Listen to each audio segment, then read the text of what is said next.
Bonjour à toutes et à tous, à nouveau, et j'attendais ça avec impatience, avec Michel.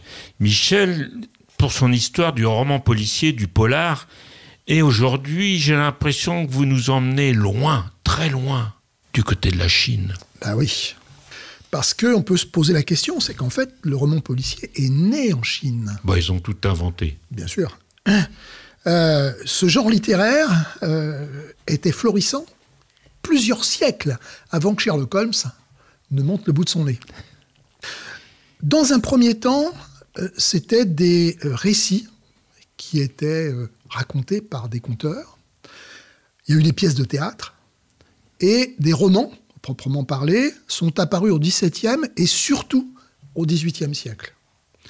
Et si les romans policiers chinois ont mis du temps à nous parvenir, c'est parce que le goût des Occidentaux est bien différent du goût des Chinois en la matière.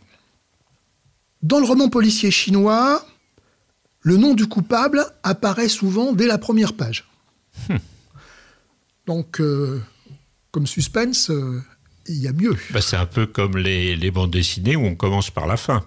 Oui, aussi. Mais là, tout l'intérêt pour le Chinois n'est pas la résolution de l'énigme, mais de voir comment le détective et le meurtrier vont réagir l'un avec l'autre. En fait, c'est plus le côté jeu d'échecs qui les intéresse. En plus de ça, il y a très souvent du surnaturel. Il y a des fantômes, il y a les juges des enfers, il y a des démons. Et ça ne va pas très bien avec le réalisme occidental. Non, surtout Radio Fidélité. Exactement. Jusqu'à ce que un diplomate néerlandais, sinologue, qui est Robert van Gulik, tombe sur un texte anonyme du XVIIIe pendant la Seconde Guerre mondiale.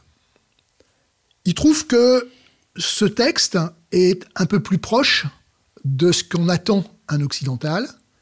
Il le traduit et il le publie en 1949. C'est Di Gong An, ou 3 affaires criminelles résolues par le juge Ti. Ah, le fameux juge Ti. Eh oui.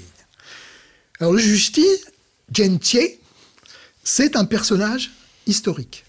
C'est un magistrat qui a vécu à l'époque des Tang, qui serait né vers les années 630, qui a passé avec succès tous les concours provinciaux de la magistrature, et qui, en plus, était un détective célèbre, déjà à l'époque, et on retrouve sa trace dans les annales judiciaires chinoises.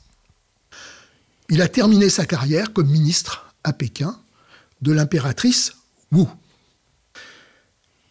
Après sa traduction de 3 affaires criminelles résolues par le juge Ti, Van Gulik va s'attaquer à l'adaptation de 17 volumes d'une série qui raconte les aventures du juge Ti.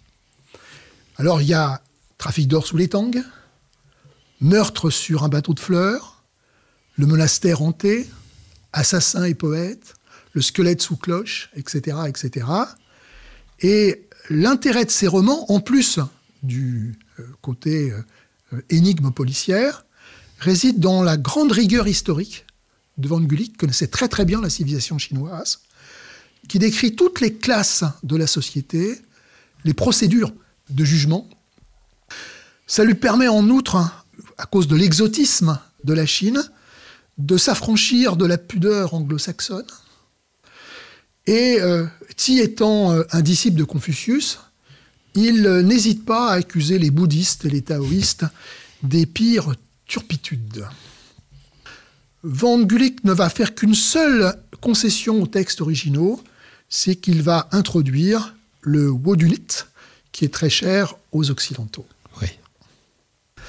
Le juge Ti se déplace en Chine, au gré de ses affectations.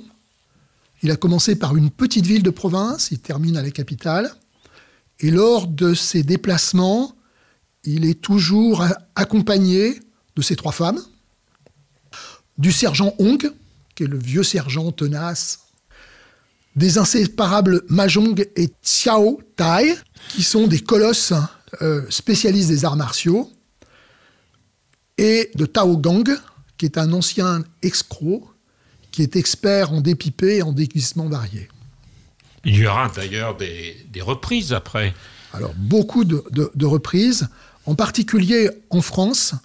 Frédéric Lenormand, à partir de 2004, a ressuscité le Justi dans 25 romans qui ont été publiés chez Fayard, avec des titres qui ne manquent pas d'humour, le plus souvent.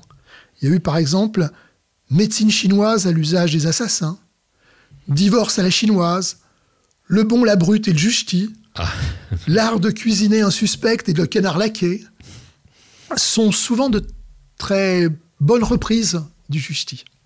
Bon, il y en a eu d'autres, bien sûr.